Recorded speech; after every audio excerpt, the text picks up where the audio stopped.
In the 1890s, Montreal had become a bustling metropolis.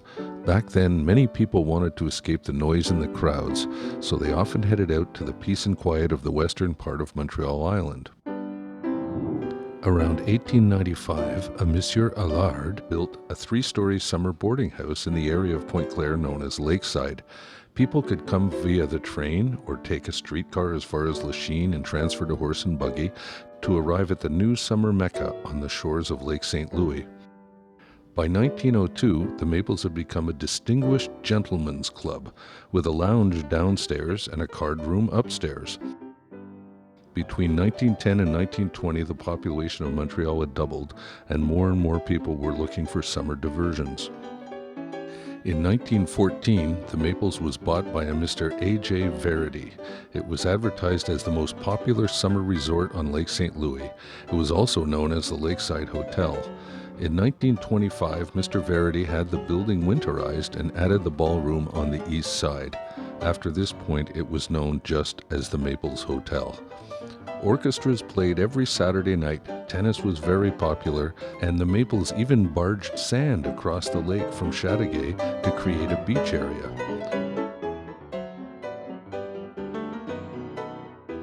In 1926, they started showing newfangled movies for the patrons, and in 1930, the Mapes was on the cutting edge, providing the first miniature golf course in Canada. But the Great Depression of the 1930s was taking its toll, and in the 30s and 40s, the Mapes slowly sunk into decline, and the future did not look too rosy.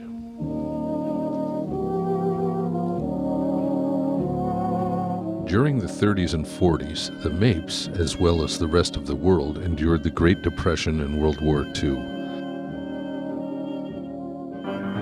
After 1945, a period of great development and prosperity began. Housing development in the West Island really started to take off. Of course, all this development coincided with the post-war baby boom. Many of those boomers would become future patrons of the Maples Inn.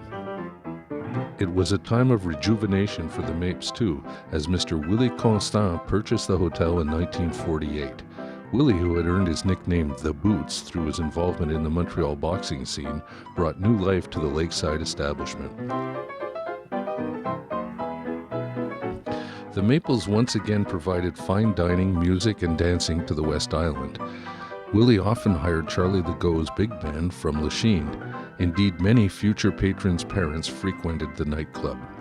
This second golden age of the Maples slowly fizzled out as the patrons started families and the regular pressures of life became more important than night clubbing.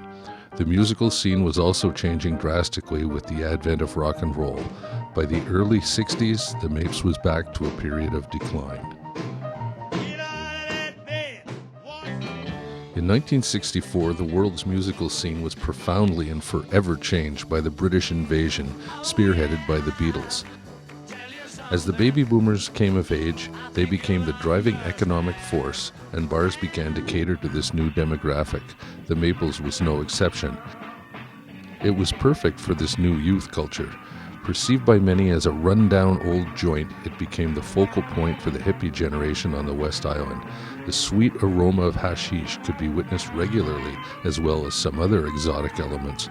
And of course, the music heard at the Mapes had changed too. The West Island boasted an excellent crop of local rock groups, many of which played at the Maples.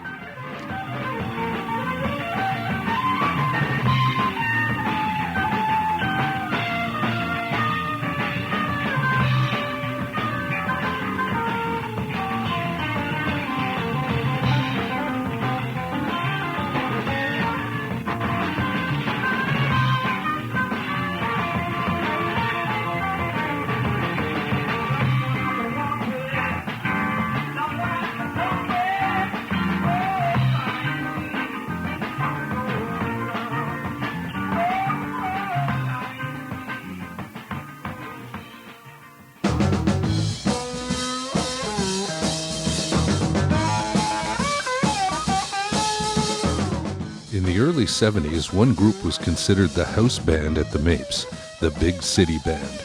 Their blues rock style fit perfectly with the Mapes aesthetic, and they were good, really good. featuring local guitar legend Kelly Watling, Big City were responsible for selling more beer at the Mapes than any other group. When the toes are tapping, the beer is flowing.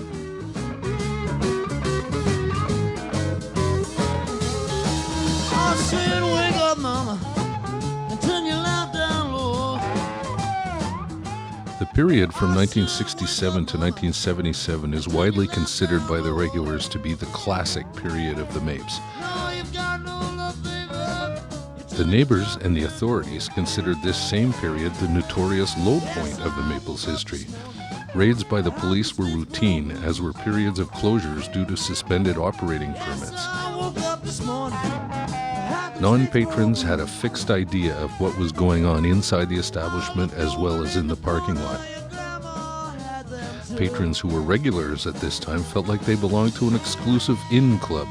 Let's face it, the people who frequented the place embraced the counterculture atmosphere.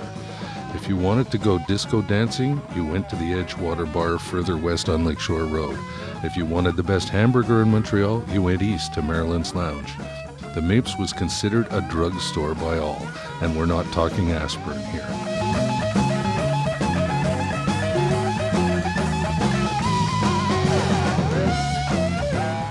But it cannot be denied that there was true camaraderie felt by the patrons, and everyone had a great time. Looking back from today with the imminent legalization of cannabis upon us, the brouhaha concerning the Mapes seems silly indeed. Throughout most of the 70s, it was the place to go to catch a band, shoot some pool, or just have a pint.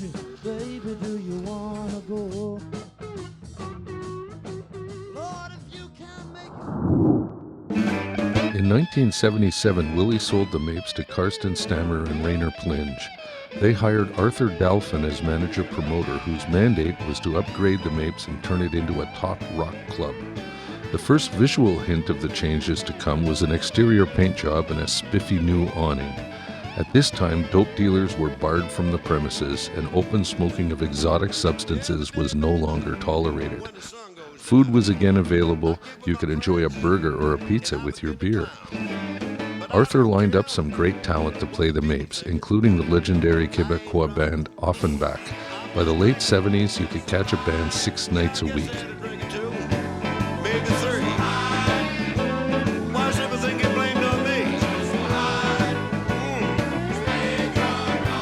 All this activity did not go unnoticed by the neighbors. The Mapes may have been cleaned up, but the noise level was more of an issue than it ever was. Arthur even had doormen patrolling the parking lot in an attempt to keep a lid on things. I don't care what the people thinking. I ain't drunk. I'm just drinking. Another big change around this time was the transformation of the caboose. The caboose had been the long, narrow room lined with booths on the west side of the building. The wall between the caboose and the dining room was removed and the area renovated into the pub. The bar in the pub was under the control of the beloved sharp-tongued Mado. You definitely wanted to stay on her good side.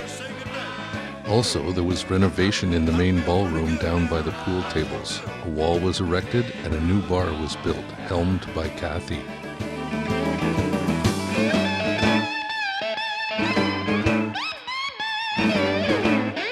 Sometime around 1982-1983, the building was sold to Roxborough Holdings, a real estate development firm. The business itself was now run by Brian Newman. Well-known acts continued to be booked, and on the surface, things seemed to be going well, but all was far from perfect.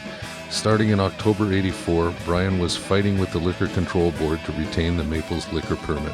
Also, the ongoing friction with the neighbors was coming to a head. They had petitioned the city of Pointe Claire to revoke the Maples business permit. All of this proved to be too much.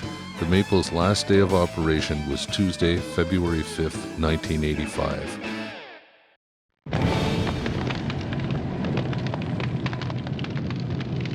Two days later, just before midnight on February 7th, the Maples was torched by professional arsonists.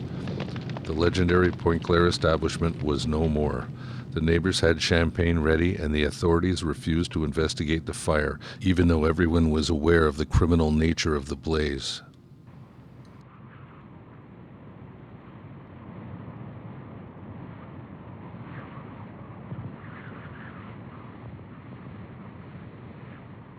In subsequent years, there were many Maples reunions and tribute nights. The most recent was in 2016, held at the Pioneer in Pointe Claire Village. The Maples, long gone, but not forgotten. I'm Johnny Modlin, and I joined a Facebook page called, I think, the Maples Inn Crowd or Group, something like that. Anyway, I grew up in the West Island of Montreal, and I thought I'd share this song, which is about, you know, that time when we were all younger. And it mentions the Maples Inn, and it's a true story. Everything that's in the story, well, most everything is true.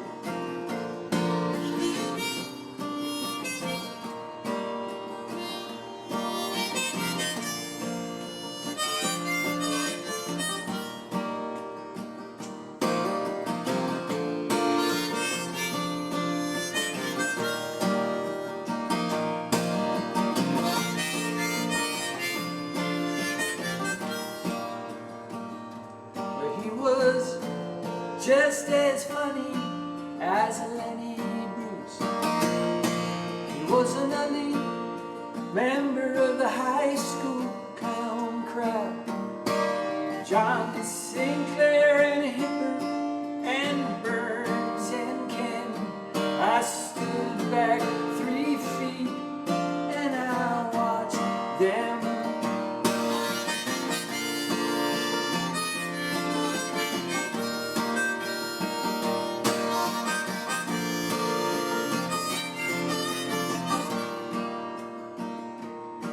He could tell a joke like Cassius Clay, tall and tan, like a young Bruce Springsteen. He could pull a nickel bag out of the thin blue air. He could dance like Vinnie Barbarino. He could dance just like Vinnie Barbarino.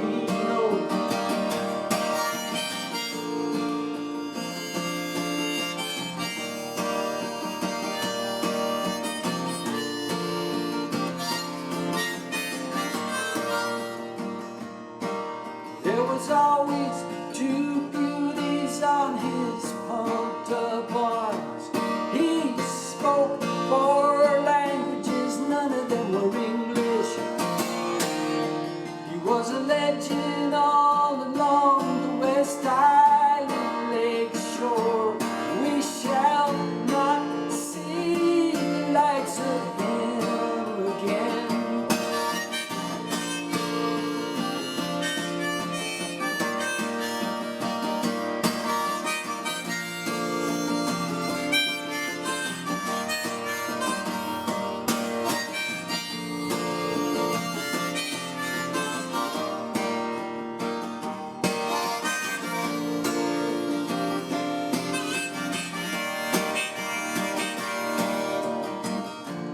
Burns' dad beat him just like a dog.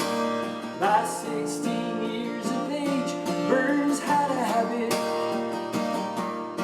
Now the rest of us look back like those were the days.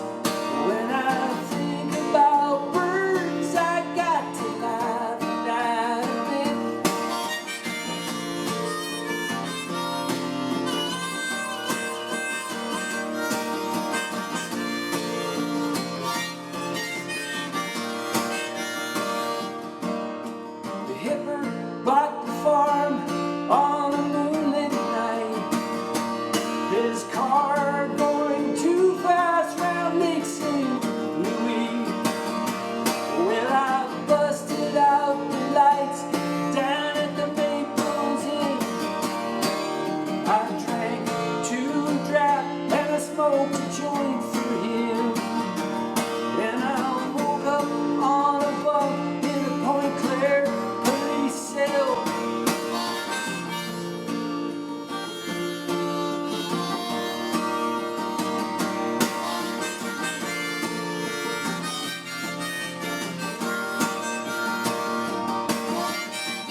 Sergeant Pepperetti was.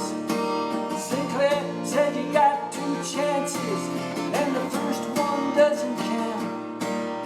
He said that to me, just in passing. He said that to me without thinking.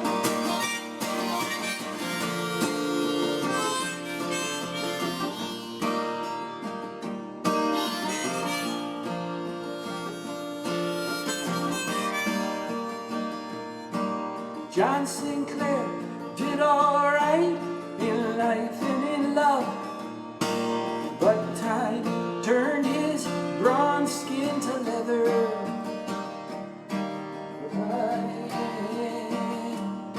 He could pull a nickel bag out of the thin blue air, and he could dance like Vinnie Barbarino.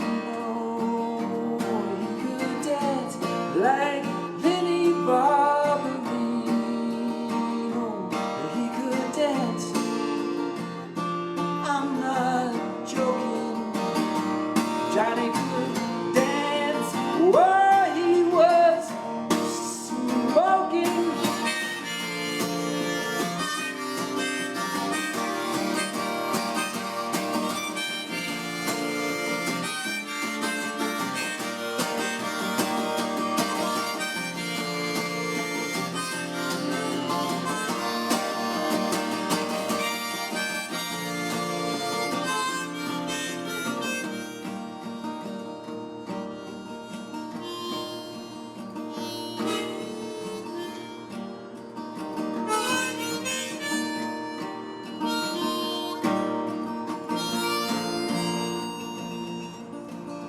Old hippies never die, they just get old.